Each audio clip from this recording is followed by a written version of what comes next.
Hi friends, स्वागत है आपका अपने YouTube channel cricket talk with Sumit पे, जहां पर हम क्रिकेट की एक इन डेप्थ एनालिसिस करते हैं और अपनी एक व्यू पॉइंट रखते हैं जो भी गतिविधियां क्रिकेट फील्ड पर हो रही होती हैं या फिर क्रिकेट फील्ड के बाहर हो रही होती हैं।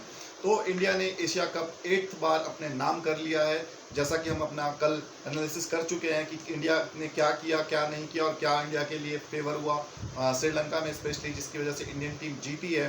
तो आज उसी के हवाले से मैं कुछ आपको खबर बताना चाहता हूं कि जैसा ने $50,000 का सबसे बड़ा इनाम दिया है क्यूरेटर्स को वहां पे, जिन्होंने इतने भारी भरकम बारिश के बावजूद मैचेस को हैपनिंग होने दिया और मैचेस को कंटिन्यू हुआ विदाउट एनी ओवर लॉस के और विदाउट एनी डिले के। इसके ये जो क्यूरेटर है, ये मतलब ये लोग ना थैंकलेस जॉब करते हैं। ये लोग बैक एंड पे रहते हैं और काम करते हैं, और हमारे जो क्रिकेटर्स है उस पिच पे खेलते हैं और अपना नाम और शहरत बनाते हैं, लेकिन उन क्यूरेटर्स को कोई नहीं जानता है। एक क्यूरेटर जो मेरे दिमाग में मुझे याद है कि वो बहुत फेमस हुए थे, शायद एटकिंसन उनका नाम था, और वो बहुत ही अच्छे क्यूरेटर माने जाते थे जो पिचेस के लिए। उनको बाहर से हर मुल्क, हर कंट्री अपना इनवाइट करती थी ताकि वो उनके कंट्री पे आए और पिचेस को सुधारें। उनका जो व्यू पॉइंट है, उनका जो क्यूरेट मतलब जो पिच को रेडी करने का, सॉइल को रीड करने का और ग्रास को रीड करने का जो उनका जो काबिलियत है, वो मतलब सभी से वो एट पार होते थे। और अपने ज़माने में एक बहुत ही फेमस क्यूरेटर कहलाते थे मिस्टर एटकिंसन। मुझे पूरा नाम याद नहीं आ रहा, शायद एंडी एटकिंसन उनका नाम हुआ करता था। तो उन्होंने $50,000 का जैसा ने उनको इनाम दिया है। एंडी एटकिंसन को नहीं, जो श्रीलंका के क्यूरेटर्स थे उनको। इसके अलावा मोहम्मद सिराज ने अपने जो मैन ऑफ द मैच उन्होंने फाइनल में जीता, उसका जो इनाम है, धनराशि है, वो भी क्यूरेटर के नाम किया है। इसके बाद रोहित शर्मा ने भी अपना जो परफॉर्मेंस था, जो मैच फीस था, वो भी क्यूरेटर को दिया था, जो इंडिया वर्सेस पाकिस्तान वाले मैच में, जहां पर इंडियन टीम ने 357 उनका स्कोर खड़ा किया था और 228 रनों से पाकिस्तान को शिकस्त दी थी। उस मैच में जब रोहित शर्मा अपने प्रेजेंटेशन कंप्लीट कर रहे थे तो उन्होंने स्पेशल थैंक्स क्यूरेटर को किया था। सेम विराट कोहली ने भी वही अपना जेस्चर शो किया था कि special thanks to the curator and the ground staff of Colombo and Kandy. तो ये सब दिखाता है कि आप कितने बड़े प्लेयर्स हो चुके हो, जो कि बेसिक चीज़ों पर भी आज भी फोकस होते हैं, बेसिक चीज़ों पर भी ध्यान देते हैं कि हाँ, कौन खिलाड़ी है, कौन ग्राउंड्समैन है, किसको क्या टेक केयर करना है, किसको क्या देखना है। तो ये सारी चीज़ें एक अच्छा जेस्चर इंडियन टीम ने वहाँ शो किया। तो अब ये बात करते हैं हम इंडिया की जो नेक्स्ट मैच है, इंडिया वर्सेस ऑस्ट्रेलिया की। और ये इंडिया के वर्ल्ड कप होने से पहले ये आखिरी 3 ओडीआई मैचेस होंगे प्रिपरेशन के हवाले से। और इंडिया की प्रिपरेशन, ऑस्ट्रेलिया की प्रिपरेशन के हवाले से ये आखिरी ओडीआईज होंगे, जिसमें दोनों ही टीमों को मौका मिलेगा कि वो एक दूसरे को जान लें, पिच को समझ लें, और इसके बाद आपका दोनों के प्लेयर्स को अंडरस्टैंड कर लें कि कौन कैसा वहाँ पे खेल रहा है। आज मेरा आवाज़ मेरा साथ नहीं दे रही है दोस्तों, बट फिर भी मैं कमिट कर चुका हूँ कि मैं डेली अब आऊँगा और आपके साथ अपना एनालिसिस, अपना व्यू पॉइंट रखूँगा। उसके मद्देनज़र मैं आज आया हूँ कि वो जो हम लोग जो हमारी कड़ी बन चुकी है उसको ब्रेक ना लगे। तो उसके लिए मैं माफ़ी ज़रूर चाहूँगा कि मेरी आवाज़ को आप आज बख्श दें। तो इंडिया एंड श्रीलंका का, इंडिया ऑस्ट्रेलिया का जो मैचेस है वो 22, 24 और 27 सितंबर को खेला जाना है। इसके बाद फिर प्रैक्टिस मैचेस वर्ल्ड कप के हवाले से शुरू होंगी, जिसमें इंडिया इंग्लैंड से और शायद नीदरलैंड से खेलेगी अपने मैचेस को वर्ल्ड कप प्रिपरेशन के लिए। लेकिन जो इस टूर्नामेंट में जो खास बात हुई है, जो आज इंडियन टीम ने अपनी टीम सिलेक्ट की है, उसमें अश्विन को वापस मौका दिया गया है अक्षर पटेल की जगह पर। अश्विन और आपके वॉशिंगटन सुंदर, जो दोनों ऑफ स्पिनर है, उनको दिया गया है ताक पे नजर रखते हुए। और जो इंडिया के प्रमुख गेंदबाज और ऑलराउंडर हैं, उनको रेस्ट दिया गया है, जैसे कि विराट कोहली हो गए, रोहित शर्मा को रेस्ट दिया गया है इस टूर्नामेंट पे 2 मैच, स्पेशली स्टार्टिंग के 2 वनडेयर्स के लिए। कुलदीप यादव को भी रेस्ट दिया गया है और हार्दिक पांड्या को रेस्ट दिया गया है। बॉलिंग लाइनअप जो इंडियन की रहेगी वो इस तरह रहेगी कि जसप्रीत बुमराह होंगे, मोहम्मद सिराज होंगे, मोहम्मद सामी होंगे, प्रसिद्ध कृष्णा होंगे, ये बॉलिंग का बीड़ा उठाएंगे। स्पिनर्स में आपके पास वॉशिंगटन सुंदर होंगे और आपके पास रविचंद्रन अश्विन होंगे, रविंद्र जडेजा होंगे। रविंद्र जडेजा को इस बार प्रमोट किया गया as a vice captain. Captain इस टीम के केएल राहुल होंगे, जो कि कैप्टन के साथ साथ विकेट कीपर भी होंगे। और मैं स्पेशली जो बात करना चाह रहा था कि आर अश्विन को जो मौका दिया गया है, मुझे लग रहा है कि आर अश्विन को देखिए एक सोची समझी प्लान के तहत उनको इस टीम में जगह मिली है। क्योंकि अगर आप वर्ल्ड टीम में आर अश्विन को रखते हैं ना, तो आप आर अश्विन को बिठा नहीं सकते।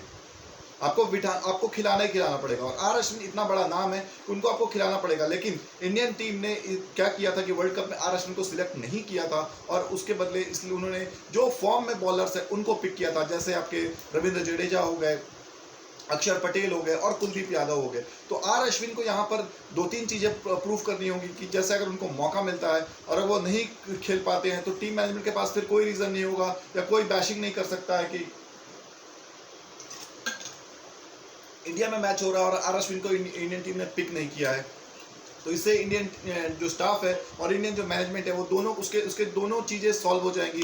पहला कि अगर आर अश्विन परफॉर्म नहीं करते हैं, तो वो ये बता सकते हैं कि आर अश्विन परफॉर्म नहीं कर रहे, इसलिए हमने उनको वर्ल्ड कप स्क्वाड में हिस्सा नहीं लिया है। और अगर आर अश्विन परफॉर्म करते हैं, तो फिर उनके बारे में सोचा जा सकता है कि हाँ, हमको इनको सिलेक्ट करना है या नहीं करना। अगर Akshar Patel subject to be the fitness हैं, अगर वो फिट हो जाते हैं, तो फिर किसी को मौका नहीं मिलेगा। जो अनाउंस हो चुकी है वो वही रहेगी। अगर कोई यहाँ पे इंजर्ड होता है, तो फिर आर अश्विन का मौका बन सकता है। लेकिन जब आर अश्विन अगर वो 15 के स्क्वाड में रखा जाता है, तो फिर आर अश्विन को बिठाना बहुत मुश्किल होगा।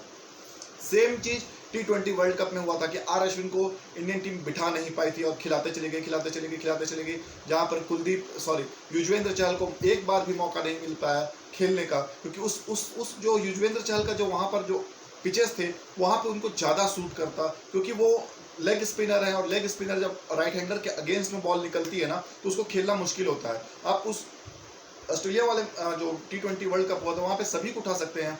जो लेग स्पिनर वहाँ पर टीम में आए थे, वो छा गए थे। चाहे वो शादाब खान हो, चाहे आपके आदिल रशीद हो, चाहे आपके श्रीलंका से तो कोई लेग स्पिनर गया नहीं था मेरे ख्याल से, ऑस्ट्रेलिया के जाम्पा थे तो ये सारे वहाँ पे हिट हुए थे। तो उसी को मद्देनजर रखते हुए आर अश्विन को यहाँ पर एक तरह से मौका मिला है। अगर वो खेलते हैं तो वेल एंड गुड है, नहीं खेलते हैं तो सिलेक्टर फिर उनको बाहर का रास्ता दिखाएंगे और फिर कोई भी क्वेश्चन नहीं कर पाएगा कि आर अश्विन को क्यों नहीं लिया गया, क्यों इसलिए नहीं लिया गया। तो ये एक मास्टर स्ट्रोक है टीम मैनेजमेंट का अपने वर्ल्ड कप से पहले अपने पुराने खिलाड़ियों को देखने का कि वो कैसा परफॉर्म करते हैं। तो जो बैटिंग लाइनअप होगी, उसमें आपका जो जिसको जगह मिला है वो है आपके ऋतुराज गायकवाड़ को मिला है, और उसके बाद आपके तिलक वर्मा को मौका मिला है इस टूर्नामेंट में। तो इंडियन टीम की जो स्क्वाड है वो इस तरीके से है कि केएल राहुल आपके कैप्टन होंगे, रविंद्र जडेजा आपके वाइस कैप्टन होंगे, शुभमन गिल होंगे, ईशान किशन होंगे,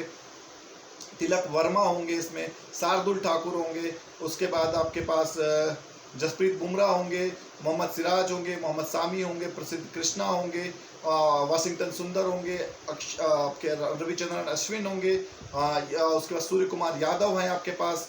श्रेयस अय्यर को भी मौका मिला है कि वो फिट हैं कि नहीं है, तो इसमें वो अपना फिटनेस भी दिखा सकते हैं और उनको खेलने का मौका भी मिलेगा। तो वो अपनी जो प्रिपरेशन में उनको टाइम नहीं मिला, जो एशिया कप में वो अपने आप को दिखा नहीं सके कि अपने वो कितने फिट है या क्या उनके पास रेंज ऑफ स्ट्रोक्स है या फिर वो कितने टच में नज़र आ रहे हैं, वो यहाँ पर उनको वो मौका मिलेगा और वो अच्छे से अपना परफॉर्म करके दिखा सकते हैं कि मैं 4 नंबर पे या फिर ईशान किशन की जगह पे खेल सकता हूं। क्योंकि ईशान किशन अगर खेलते हैं तो एक एडवांटेज ये देते हैं कि ईशान किशन आपके लेफ्ट हैंडर बैट्समैन है और एक बीच में एक लेफ्टी और राइटी का कॉम्बिनेशन बनता है, तो बहुत ही अच्छा होता है। क्योंकि अगर इंडियन टीम अगर आप बैटिंग लाइनअप देखेंगे तो इंडियन टीम के पास लेफ्ट हैंडर के रूप में सिर्फ रविंद्र जडेजा है जो कि 7वें नंबर पे आते हैं, और अक्षर पटेल है जो कि 8वें नंबर पे आते हैं।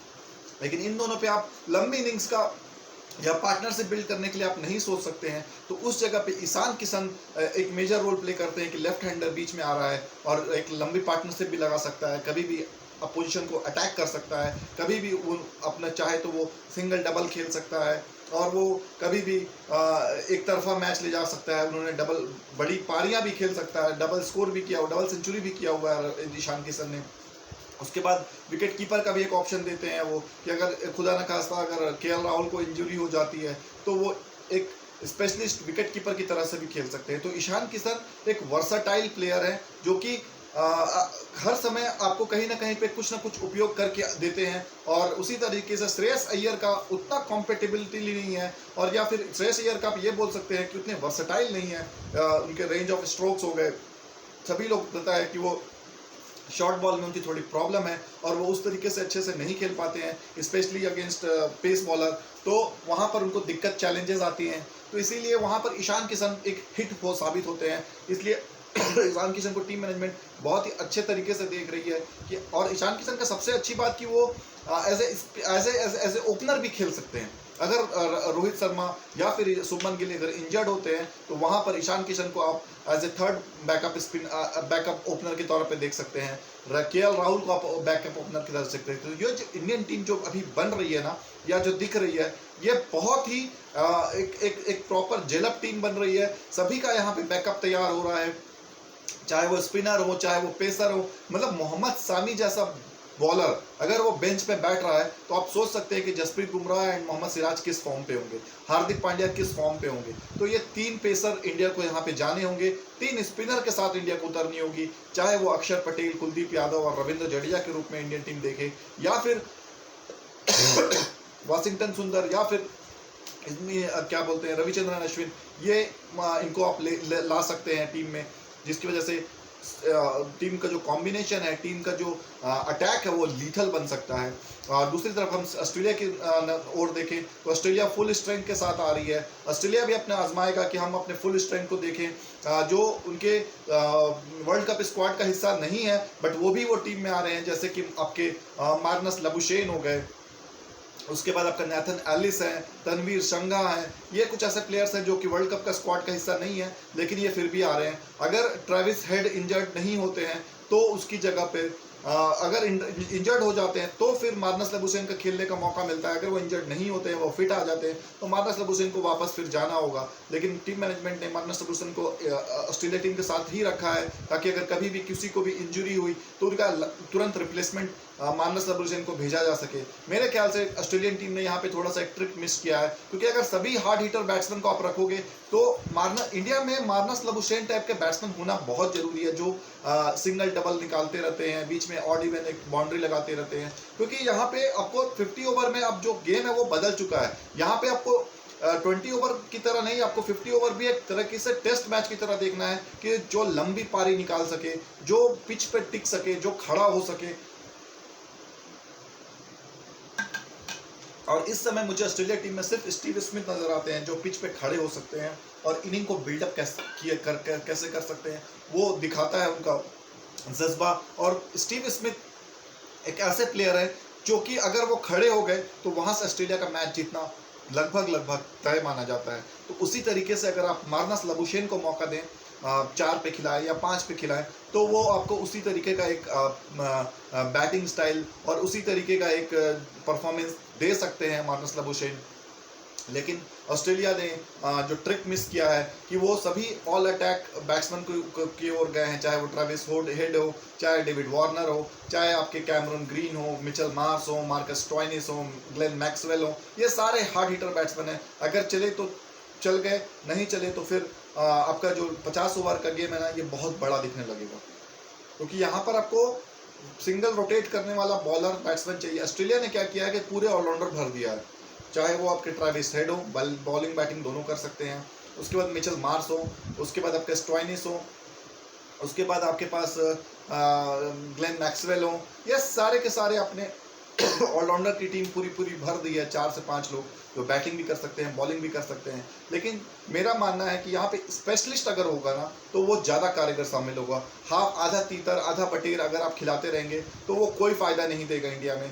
आप यहाँ पर लोग यहाँ पे ये सोच के आते हैं ना कि ये बॉलिंग कर सकता है। इंडिया में बॉलिंग नहीं किया जा सकता है उस तरीके से, क्योंकि जब आप इंडिया में आते हो ना तो आपको स्पेशलिस्ट स्पिनर चाहिए होता है। आप हाफ ट्रैकर हाफ स्पिनर को लेकर आएंगे, वो प्रेशर बिल्डअप नहीं कर पाएगा। सिर्फ आपके किताबों पर या कॉपियों पर भी रहेगा कि हाँ ये एक बॉलर है, बट उसका कोई उपयोग नहीं हो पाएगा। यहाँ पे डेविड हसी जैसे टीम आए हुए हैं, कैमरून वाइट आए हुए हैं, जो कि आधा तीतर आधा बटेर रहते थे, ना बैट्समैन में ना बॉलर में, और दोनों तरीके से वो मार खा करके वापस जाते थे। तो ये चीज़ें ऑस्ट्रेलिया को सीखनी चाहिए कि हमें एक स्पेशलिस्ट चाहिए। ऑस्ट्रेलिया अभी भी स्पिन डिपार्टमेंट में कमज़ोर है, चाहे वो जैम्पा हो, मिचेल स्विप्सन हो, या एस्टन अगार को उन्होंने पिक किया आपके वर्ल्ड कप स्क्वाड में। तो ये सारे मतलब इनएक्सपीरियंस्ड बॉलर्स हैं, इनको उतना तजुर्बा नहीं है। जब मार पड़ती है ना तो ये सारा खत्म हो जाता है। आपने एशिया कप में देखा होगा, शाहीन शाह, हरीश रॉफ, नसीम शाह, ये सब जब मार खाना चालू किए ना तो सारे लोगों का इनएक्सपीरियंस दिखने लग गया, और फिर सारे पैनिक किए, और पैनिक करने के बाद जो परफॉर्मेंस आनी चाहिए थे वो डाउन हुआ। और पाकिस्तान मेरे ख्याल से 40 ओवर या 45 ओवर पे ही मैच को हार मान चुका था। शक्लों पे दिख रही थी कि वो बेचैन हो चुके हैं, उनको समझ में नहीं आ रहा है कि हमारा क्या गेम करें, क्या हम बॉलिंग करें, क्या हम बैटिंग करें, या हमको कैसे रणनीति के साथ जाना है। आपने बैटिंग करने भी जब आए तो आपने देखा होगा कि उनके पास कोई भी गेम प्लान नहीं था। आपको गेम प्लान लाना होगा, आपको स्पेशलिस्ट के साथ आना होगा। अगर स्पेशलिस्ट नहीं होंगे, जुगाड़ वाले प्लेयर्स लाओगे, तो वो टीम बर्बाद हो जाएगी इंडिया में। मैं इसीलिए मानता हूं कि इस बार जो इंग्लैंड के पास जो टीम है वो भी उस लेवल की नज़र नहीं आ रही है, क्योंकि बॉलर्स उनके पास शॉर्ट है। बॉलर्स मुझे वो नज़र नहीं आ रहे हैं कि हाँ जो कि इंडिया जैसी जगह पर तूफानी चीज़ करके दिखा सकें, या फिर कुछ ऐसा अनोखा करके दिखा सके कि मैच को वो बना सकते हैं कहीं से भी। बैटिंग के तौर पे तो वो दिखा देंगे, लेकिन बॉलर्स मुझे नज़र नहीं आ रहे। जो टीम के पास बॉलिंग यहाँ पे इंडिया में स्ट्रांग होगी उसका जीतना पक्का है। ये आपने 2011 के वर्ल्ड कप में आपने देखा होगा, 1996 के वर्ल्ड कप में देखा होगा कि जिस भी टीम के पास बॉलिंग पूरी होती है वो यहाँ पर कहर बनकर टूटती है। आप इंडिया के समय देखिए 2011 के वर्ल्ड कप में कि हरभजन सिंह स्पेशलिस्ट, जहीर खान स्पेशलिस्ट, आशीष नेहरा, मुनाफ पटेल ये सारे स्पेशलिस्ट हुआ करते थे। इंडिया उस समय एक बॉलर शॉट जाती थी, लेकिन युवराज सिंह भी उस पिच पे उस जगह पर काफ़ी काबिले तारीफ होते थे और काफ़ी अच्छा खेलते थे। तो इस तरीके से अगर आप जाओगे तो आपका हमेशा का हमेशा, मतलब अगर आप स्पेशलिस्ट लेकर जा रहे हो ना तो आपको जीतने का चांस बहुत बहुत बढ़ जाता है। तो इसलिए स्पेशलिस्ट के साथ जाइए। ऑस्ट्रेलिया आई तो है, अब देखते हैं किस तरीके से परफॉर्मेंस होती है। अगर ऑस्ट्रेलिया यहाँ पर 300-320 रन भी मार लेता है तो भी सेफ नहीं है, क्योंकि इंडिया के पास वो बैटिंग अटैक है जो उनको 330-340 तक चेस कर सकती है। 350 अगर जाती है ऑस्ट्रेलिया टीम तो फिर हाँ आप कह सकते हो कि 90% वो मैच जीत चुके हैं। लेकिन 310-315 तक अगर ऑस्ट्रेलिया बनाती है तो इंडियन टीम आराम से ये चेस कर सकती है। इंडिया को बस यहाँ पर जो भी अपने बेंच स्ट्रेंथ है उसको अपनाना है। बहुत ही अच्छा मौका है कि यहाँ पर जो इंडिया के जो सीनियर प्लेयर्स थे उन्होंने रेस्ट लिया है। वो एशिया कप इतना मतलब टफ कंपटीशन एशिया कप का था, एक टफ टूर्नामेंट था, उससे उनको ब्रेक चाहिए था, जो कि बहुत ज़रूरी है ब्रेक मिलना, क्योंकि वर्ल्ड क्रिकेट के में ये डिमांड है कि आप अगर रेस्ट नहीं करोगे तो आप उतना फुल्ली फिट अगर नहीं आते हो तो आपके चेहरे पे आप 10 ओवर नहीं फेंक पाओगे यहाँ पे। क्योंकि बॉलिंग करना एक अलग बात है और आपको जान लगा करके बॉल करना वो अलग बात है। जान लगा करके जब आप बॉल करते हो ना तो बॉल में हरकत भी होती है, शरारत भी होती है, स्विंग भी होती है, बॉल आपके इशारों पे नाचता है, और आप माइंड और अपना जो आई है वो दोनों को जब कनेक्ट करते हो तो वो सही जगह पिच होती है। पिच हर कोई बॉलिंग करता है, कभी बॉल शॉर्ट हो गई, कभी बॉल आगे हो गई, वो इसलिए क्योंकि माइंड और आइज दोनों एक जगह काम नहीं कर रहे हैं। माइंड बोल रहा है कि आपको यहाँ पिच करना है, बट आइज आपको कुछ और दिख रहा है। तो इसीलिए माइंड का और आइज का दोनों का कनेक्शन बहुत ज़रूरी है। अगर ये दोनों हो जाते हैं तो आपका 100% मतलब 90-95% बॉल वहीं पे पिच होगा जहाँ पर आप पिच करना चाहते हैं। तो रेस्ट बहुत ज़रूरी होता है इंटरनेशनल क्रिकेट में। जसप्रीत बुमराह को भी रेस्ट मिलता अगर वो इंजरी से वापस नहीं आते, लेकिन बॉलर्स हैं वो, तो उनको इंजरी से जस्ट अभी वापस ही आए हैं, तो उनको जो मैच फिटनेस और जो उनको बॉडी फिटनेस ये दोनों पे काम कर ही रहे हैं वो, और इसका रिजल्ट आपको दिख रहा है। तो टीम इंडिया बॉलिंग के हिसाब से तो पूरी की पूरी फिट है। बैटिंग में थोड़ी सी डाउन है क्योंकि एक्सपीरियंस नहीं है, लेकिन ये जो अटैक है, ये जो इंडियन टीम जो सिलेक्ट होगी या जो भी खेलने को आएगी वो बहुत ही फार सुपीरियर प्लेयर्स होंगे। तो इसीलिए Australia be careful, be cautious. और यहाँ पर अगर इंडिया इस टीम के साथ अगर ऑस्ट्रेलिया को मार देती है तो believe me guys, India world cup को इंडिया से जीतने के लिए कोई नहीं है, क्योंकि इंडिया की जब फुल स्ट्रेंथ आएगी तो वो एक अलग लेवल पे कॉन्फिडेंस पे होगी कि इस किसी भी टीम को जब हम हरा सकते हैं, हम अपनी बी टीम से ऑस्ट्रेलिया की ए टीम को हरा सकते हैं, तो फिर इंडिया की जो कॉन्फिडेंस है वो बहुत ऊपर जाएगा। और जब कॉन्फिडेंस ऊपर जाता है तो आपको लगता है कि हम कहीं से भी मैच जीत सकते हैं। और ये जब चीज़ आपके जहन में आ जाती है ना कि हम कहीं से भी मैच जीत सकते हैं, तो उसके बाद आपको हराना इम्पॉसिबल है। मुझे आज भी वो स्टेटमेंट याद है कुमार संगकारा का, जो कि 2011 के वर्ल्ड कप के सेमी फाइनल में हारने के बाद इंडिया से उन्होंने जो स्टेटमेंट दिया था कि इंडिया को अगर आपको हराना है तो you have to take their 7 wickets, क्योंकि सातों विकेट जो इंडियन के बैटर्स हैं, अगर आप उसमें से एक को भी छोड़ देंगे तो वो मैच को निकाल के ले जाएगा, क्योंकि सारे के सारे सातों के साथ मैच विनर्स हैं।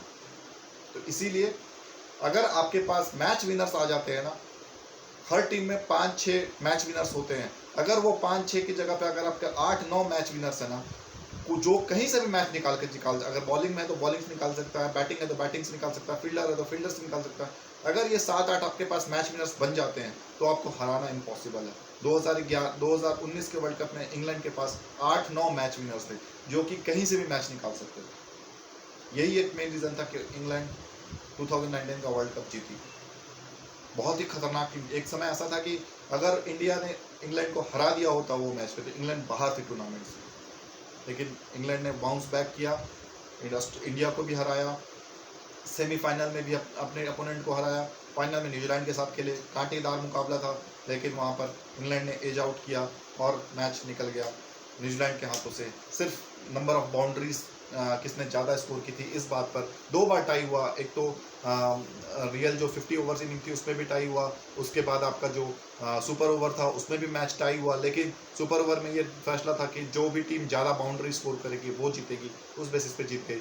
लक्स बोलिए या इंग्लैंड का कॉन्फिडेंस बोलिए, मैच विनर्स अगर आपके पास ज़्यादा है आप मैच 100% जीतोगे। So with that I am signing off. Do take care of yourself. कल फिर मिलते हैं किसी एक नए एपिसोड पर, किसी और नए चर्चा करने के विषय पे। उसके बाद हम लोग कल मिलते हैं आपके साथ। तब तक अपना ख्याल रखिए। जय हिंद, जय भारत, वंदे मातरम।